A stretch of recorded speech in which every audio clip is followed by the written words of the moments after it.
And I think there was a way to hide floating meeting controls. That I'll look at that. Beautiful.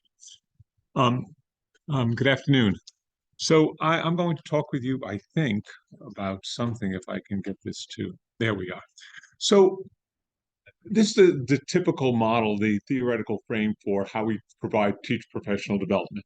The idea is that we provide professional development opportunities and teachers sign up for these. Then we hope that because they went to this professional development, they'll have learned something, they'll have gained in knowledge. Then the third box is maybe that gain in knowledge will result in changes in their classroom practice. And then finally, the change in classroom practice we expect will have improved student learning. And this framework and the content core features of professional development give us a way in which to look at this. But this has always been done for the individual teacher. What we're trying to do is say, no, we don't want to just change individual teachers. We want to change entire schools and entire school districts in the United States. So in the United States, we have a teacher who goes through pre-service, then induction, their first couple of years of teaching, and then we expect them to go along this professional continuum to become a better teacher, to maybe take on other opportunities like leadership, but they don't have to, and there's no other pathway for them.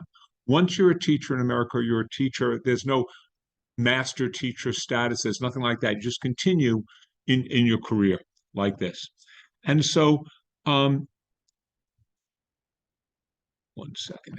So in the district, you have a hierarchical situation where you have a superintendent at the top of the district. These districts range from anywhere 5,000 students, kindergarten through 12th grade, up to 200,000 students in one of our districts, kindergarten through 12th grade. There's a superintendent. Then there's an assistant superintendent who handles mostly instruction. Then you have a district science coordinator, a district math coordinator, but you have the district science coordinator who's responsible for science in 12, K through 12, and then all the teachers. Now, what happens is we would like to see another layer in this system. So instead of having the leadership as it is traditionally done, we should have a distributed leadership where we create these teacher leaders. So the science coordinator can speak to a cabinet, a group of teacher leaders in the district who are teaching in the district and help with what are the new ideas the assistant superintendent has come up with, what are the new opportunities that are available, how will they take place in the elementary schools, how will they take place in the high schools. So that's what we're looking for, is distributed leadership to add another layer to this structure to provide opportunities for teachers and ways to transform the school districts. So again, in another model of how we do this, usually on the left, you can see the school and the district leadership provides the support. They say, here are the professional development opportunities for the teachers. They plan and design the professional development. And then again, we have increased teacher learning, change in teacher practice, and improved student achievement. By creating a set of teacher leaders, we add these dotted blue arrows where the change in teacher practice allows that teacher to become a teacher leader and perhaps create the professional development to run the preach development. Instead of it being a top-down approach, you now have internally a new cycle where teachers can be more involved in their own professional development. So 3 pillars, how do you do that? How do you group teachers? So we want to have them adult learning. So teachers are very, very good in their classroom, but they've never worked with adults before. They've never taught adults. And it's not so different, but very different, as we saw yesterday with one of the graduate students very nervous up here, one of the medical students very nervous up here, because all of a sudden when you're talking to adults, it's different than talking to children. Reflective practice, how do you help teachers look at their practice, their teaching in a better way, and how do you create leadership? What does it mean to be a leader? So we want to create this core of teachers, improve the culture, but basically to foster district transformation through this district leadership. So again, the context. So in America, in the United States, we have 50 states and 50 different educational systems. That's part of our Constitution. The federal government cannot say anything about education. It can say things about education, but the states don't have to follow it. And we have some states who will, in fact, not follow it because the federal government said to follow it. So we do have the beginning, though, in the last couple of decades of the Federal National Academy of Sciences saying, here's a national curriculum. Here's what we suggest for a national curriculum, even though the states will have to either adopt that or they'll adopt it with variations so they can call it their own and say, no, it's not the one from the federal government, it's our state doing this. The other aspect of which I think is somewhat unique for the United States is we have very little articulation of vertical articulation of curriculum. So when I travel, I find that if I ask somebody who's involved in education, in what year do students study density? And they'll say, oh, they study in fourth year and in seventh year. In America, if you ask a high school chemistry teacher, when do the students study density before they get to you? They'll say, I have no idea. No idea whatsoever. Now, it is written in a framework, and you can look this up and say, oh, it is in fifth grade, but nobody knows. No high secondary teacher knows how the student learning progresses through the curriculum. So this is what we've adopted. That framework helps us to see what do we need. So in this Wipro Science Education Fellowship Program, right now we have 7 universities, each working with 5 districts in 7 different states, and they're paired here or grouped according to when they came on board. But this is the program. So in year 1, for the fellows, it's a 2-year program. In year 1, the first semester, they work on vertical articulation of curriculum. Then in January, they share what they've learned to their peers. Then in the spring semester, we break them up, these 20 teachers, into a different distribution, and now they're working at their grade level, but they're working on what we call horizontal articulation, which I'll describe. And in the spring, in June, they report on what they found, but not just to their cohort of 20 teachers, but to a much larger cohort from all the universities.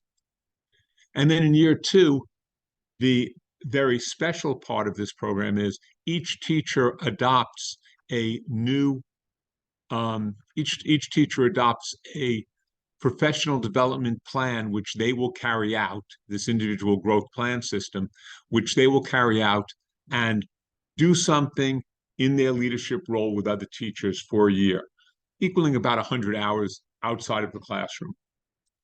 So the fall. So we have 20 people in a group. This is at each university, 20 people. And we distribute them along with their elementary, middle, or high school teachers.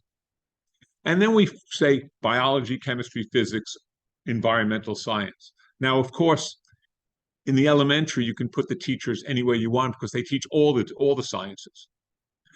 But in the high school, there are licensed teachers who teach chemistry or physics. So we break them up into these teams, biology team, chemistry team, physics team.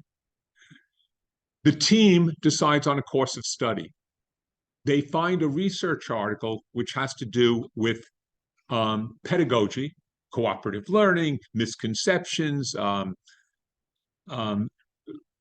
formative feedback, or whatever, and a science content that they can all teach in the fall semester. And so the physics people may choose force and motion, the chemistry properties of matter. And during the semester, each teacher will teach the lesson to their class, forces. But one is teaching at the 2nd grade level, one at the 5th grade level, one at the 8th grade level, one at the 11th grade level. They observe each other's classes. They provide feedback on their classes using a protocol. And it's done by videos and things like that. So they share a protocol which helps them to focus on certain aspects of the lesson. And they debrief this in a meeting and talk about what they've seen. This is the kind of thing, the course of study. So the biology team 1 year chose claims, evidence, and reasoning. with the content topic structure and function, while the physics group picked visualization and vocabulary, and as a content topic, they chose energy transfer. Every month, the cohort meets all 20 teachers to share what's going on with the lessons they're observing. And then the January meeting is for some of them when they report on what they have found. First of all high school teachers, without failing, we've done this with 420 teachers now. Invariably, the high school teachers say, I had no idea they were doing this in first grade. No idea. Why, if they're doing bar graphs in first grade, do they pretend when they get to high school they've never seen this before? They've never seen a bar graph before. So it's an eye-opening thing for the high school teachers to see the elementary teachers in action. Likewise, the elementary teachers see how the work they're doing ends up scaffolding to what's going to be taught at the high school level. This January meeting of just the 20 who they've been working with all semester, the first stop to teach. They've never presented to peers before. And so this is their first taste of leadership to present to their peers and to do this. One of the measures we have for success is we then tell them, you're going into different groups, as you can see, in the spring. And they'll say, no, I want to stay with my vertical group. I love my vertical group. Can't I stay with my vertical group? But no, we're going to go into the horizontal group with a different focus. So here, the course of study is going to be choosing one of the science and engineering practices, so constructing explanations or developing and using models, and that's going to be the focus, along with a pedagogical research article. Now, these science and engineering practices comes from what we call the Framework for Science Education, the National Academy pointed out, where they said we have cross-cutting concepts across all sciences. We have disciplinary core ideas, the typical content and physical life in earth science. And we have those science engineering practices. And the new push in science education in America is that all three dimensions should be in every lesson. And so we should have the disciplinary core ideas, the cross-cutting concepts, and the science and engineering practices in every lesson. And I think the best way I have found to try to explain the vision of this is to say, let's take the disciplinary core ideas, let's take the cross-cutting concepts, and let's take the science and engineering practices, and you can see how together they form a pattern that is so much richer than any of the patterns in and of themselves. And it's that three-dimensional learning which produces this beautiful pattern which has just so many different ways of looking and viewing. So in the second semester, they've had this horizontal work, and they made their team videos, and they met monthly. And also, as they're doing that, they meet with their science coordinator.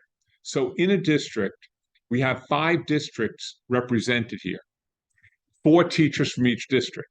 So they're seeing not what just goes on in their school district, but a neighboring school district. And the science coordinator in each district works with them and is the one who helps the applications. And the first year of the program, there are 4 fellows. I'm sorry, that should say 4. 4 fellows. In this case, 2 elementary, 1 middle, 1 high school. The second year of the program, when this group is working on their professional development plan, we have a second cohort, another 4 fellows from that district. So now you have 8 people from that district. So the coordinator is meeting with 8 people during the year. In the third year of the program, we bring on another 4 teachers from this district, another 20 teachers totally. And so now the coordinator has the 4 teachers from the first year, the 4 teachers who are now working on their professional development plan, and the 4 new teachers working on the vertical and horizontal articulation. And so over the 3 years or 4 years of the program, the coordinator is now becoming more involved with 12 teachers who will be the teacher leaders in the district. Year 2, the growth plan system, the GPS, the professional development plan. So The fellow chooses what they think they would like to do as a teacher leader. They make that choice. Nobody's telling them what to choose. And part of our research is, what did they choose? How do they define teacher leadership? So year 2 example, build an engineering library for the K through teachers in my school with lessons on how to introduce engineering to kindergarten through 2nd grade. Another goal, project-based learning. I want to create one case study for project-based learning and share with the other physics teachers in my school. Develop and implement programs that take students outdoors for scientific study and share with other high school teachers in my school. And of course, at the end of the year, when they've committed their 100 hours to these projects, they then create a poster, and now they have a poster session so they can share their results with other people in the district, outside of the district, at other sites that we have. In June, the posters are shared for the GPS.